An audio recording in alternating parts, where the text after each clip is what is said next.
Assalamualaikum warahmatullahi wabarakatuh. Perkenalkan, nama saya Dharma Ramadhani, asal Prodi Ilmu Administrasi Bisnis UPPJJ Jambi.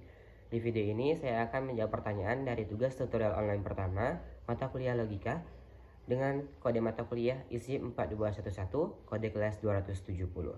Baiklah, untuk mempersingkat waktu, saya akan langsung menjawab dua pertanyaan tersebut. Pertanyaan pertama, term pada dasarnya hakikatnya dibedakan menjadi dua jenis. Sebut dan jelaskan 3 contoh dari term tersebut, sertakan juga contohnya. Oke, untuk menjawab pertanyaan dari pertanyaan pertama tersebut, terlebih dahulu saya akan menjelaskan apa itu dari pengertian dari term berdasarkan buku modul pembelajaran logika. Term adalah suatu simbol atau kesatuan simbol yang dapat dinyatakan untuk menyatakan suatu konsep atau pengertian, atau yang lebih jelasnya atau lebih singkatnya yaitu adalah suatu ungkapan atau kata yang mana digunakan untuk dalam logika untuk menyatakan suatu pengertian. Untuk term yang pertama berdasarkan konotasi. Term berdasarkan konotasi dibedakan menjadi dua bagian macam term, yaitu ada term yang bersifat konkret dan juga term yang bersifat abstrak. Term yang bersifat konkret di sini yaitu adalah suatu term yang merujuk pada suatu objek nyata yang bisa dilihat oleh panca indera. Contohnya yaitu adalah manusia, pohon, kursi, dan sebagainya. Sedangkan term yang bersifat secara abstrak yaitu adalah suatu term yang merujuk pada suatu objek yang tidak bisa dilihat oleh panca indera. Contohnya yaitu adalah kejujuran, cinta, keuletan, dan sebagainya. Untuk selanjutnya yaitu adalah term berdasarkan denotasi. Term berdasarkan denotasi di sini dibedakan menjadi term universal, term partikular, dan juga term individual. Term universal di sini merujuk pada mewakili semua dari suatu kelompok anggota tertentu.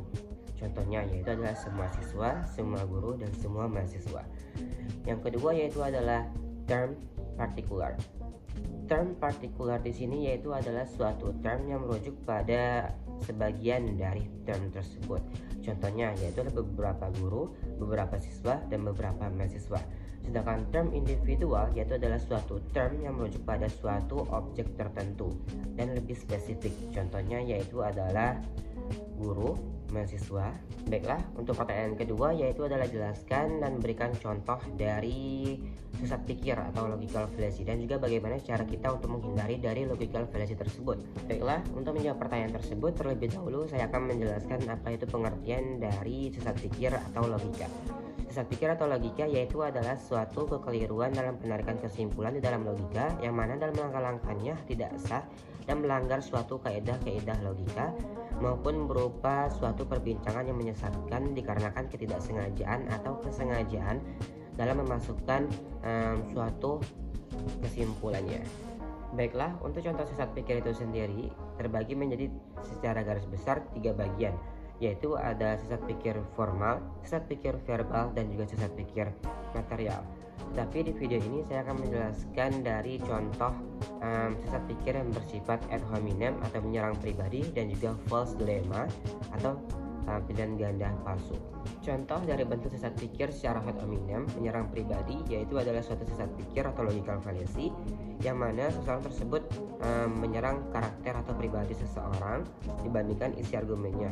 Contohnya, kamu jangan terlalu bicara soal pendidikan karena kamu saja tidak tamat kuliah. Untuk contoh selanjutnya yaitu adalah false dilemma.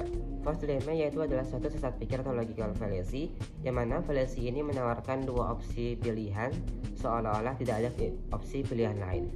Contohnya yaitu adalah kamu harus menyetujui kami atau kamu melawan kami. Untuk selanjutnya yaitu adalah bagaimana cara kita agar bisa terhindar dari logical fallacy atau sesat pikir.